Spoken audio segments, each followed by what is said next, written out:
he's obviously very influential, and now you have a very different Jewish community, organized Jewish community back then than you have. Obviously, today we had interviewed Professor Berenson, who wrote about the Messina blood libel.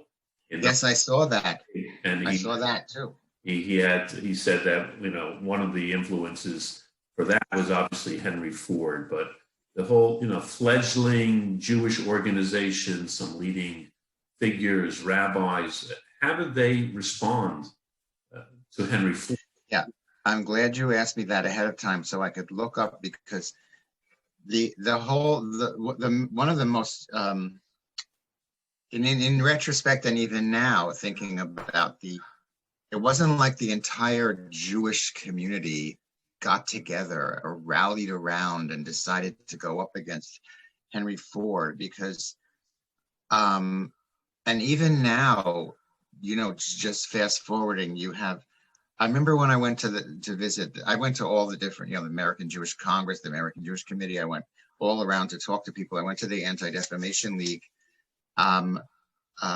which had just basically just been created. And a lot of these organizations were in their infancy, or they were run by, shall we say, the German Jews, as opposed, the Ostjuden were the disenfranchised that came later, that were the scourge, the Red Scare, and all that. There was this very fragmented kind of situation among the Jewish community, which was more like a mosaic, I guess, than a community.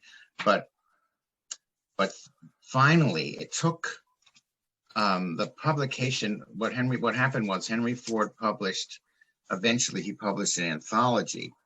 He took all these articles from the Dearborn Independent and he made a little pamphlet called The International Jew, The World's Problem, which caught the attention of Hitler, which we can talk about that after this segment. But that was when I made a list of I just read quickly: the Zionist Organization of America, the Union of American Hebrew Congregations, the Union of Orthodox Hebrew Congregations, United Synagogues of America, Provisional Organization of the American Jewish Congress, B'nai B'rith, Central Conference of American Rabbis, Rabbinical Assembly of the Jewish Theological Seminary.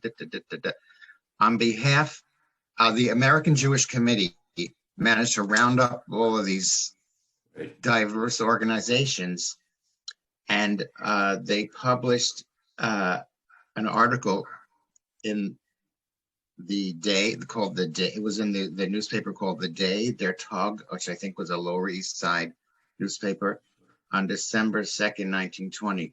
The stupid slander against the Jews. We can only answer with a smile of contempt. We are firm that stupidity cannot triumph. So the first step was this unified a response in kind to a newspaper by an editorial in a newspaper saying that Henry Ford was stupid. But then it took more time to develop a sense of actual indignation, to the point where he was sued.